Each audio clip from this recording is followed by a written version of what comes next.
I'm Sarah Borgson-Keeter with NAREITsREIT.com, and I'm here for Quick Study, a monthly look at REIT market developments. I'm joined today by Brad Case, NAREIT's Senior Vice President for Research and Industry Information. So welcome, Brad. It's good to be with you. So let's talk about July. REITs were slightly ahead of the broader market. What factors were at play then? Yeah, during July, it was a very good month for real estate investors, for REIT investors. At the beginning of the month, we had just had the surprise Brexit vote in the UK, and that introduced a lot of uncertainty about how that would affect not just investors in the UK or in the rest of Europe, but in the US as well.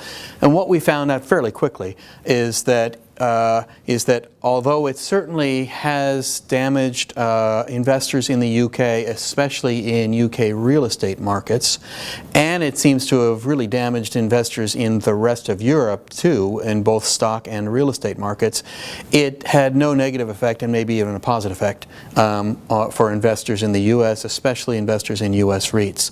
So there's still a lot of uncertainty to be worked out. There's still a lot of uncertainty as to whether the Brexit vote will cause an increase in demand for real estate in the U.S., especially in cities like New York that are something of a substitute for London.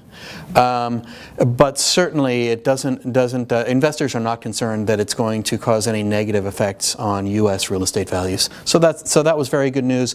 During the month of July, REIT investors saw their wealth increase by 3.9%, just during the month of July. Really a lot of optimism in the wake of that surprise Brexit vote. And for the first 7 months of the year, we saw REITs really quite far ahead. What were the factors there? Yeah, if you look at REIT total returns since the beginning of 2016 through the end of July, they've totaled more than 18%.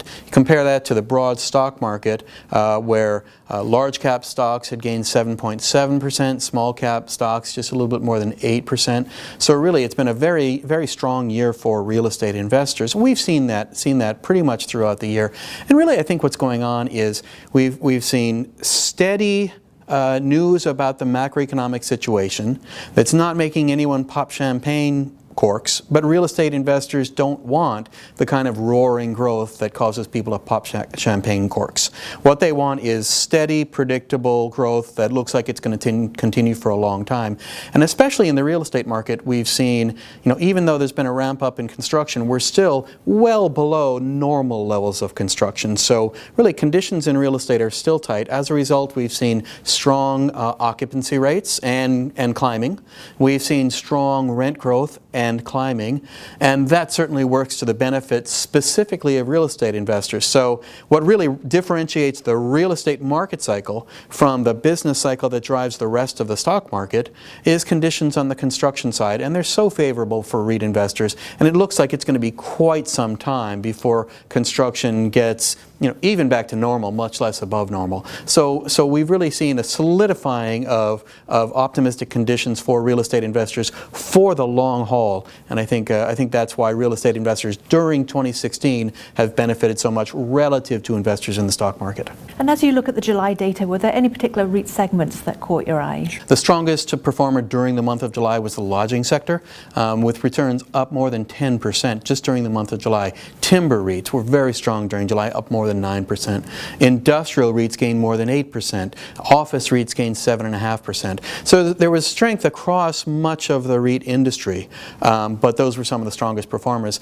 And if I look, for example, at lodging and timber, those had been among the weaker performers in the REIT industry until this. So they really have caught up to the rest of the REIT industry, and like the rest of the REIT industry, are showing strong returns for the year as a whole. If you look at one of the weakest performers in the industry during the month of July, that was data centers that were down 3%. They had been one of the strongest performers. So really what we're seeing is, I think investors are looking at the real estate market cycle as a whole, as opposed to what effect is it going to have on individual property types. And they're saying this is an asset class that's in good shape, regardless of whether you're investing in the real estate market cycle through lodging or timber or industrial or data centers. Great. Well, thanks very much, Brad. It's my pleasure. For more news and analysis on all things REIT, be sure to visit REIT.com.